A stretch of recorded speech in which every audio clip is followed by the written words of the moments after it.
Hi guys, another day, another kalutangan na naman ang mangyayari. So for today's video guys, super lutang ako kasi naligaw kami.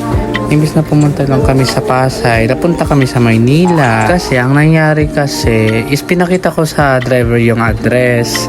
Ang akala ko kasi alam ng driver na nasa Pasay kami pupunta. Sinabihan kasi namin yung yung tumawag ng taxi na sa Pasay kami pupunta. Kaya akala ko sinabihan niya na yun. Kaya yun, yung pinakita ko lang na address sa kanya is walang Pasay na nakalagay. Pero syempre, kasalanan ko rin kasi hindi ko sinabi yung complete address kasabay yung Pasay City. So ayun, ang ginawa namin, bumalik kami ulit.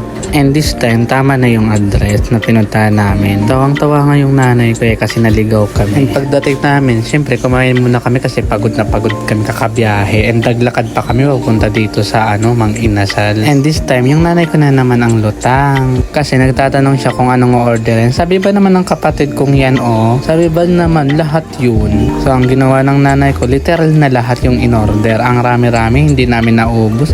Buti na lang kasama namin yung tito kong madami kumain. So pagkatapos namin kumain, lakad-lakad muna ng kaunti, then uwi na. So yun lang for today's video, kaya wag kayong magiging lutang ha. Bye bye!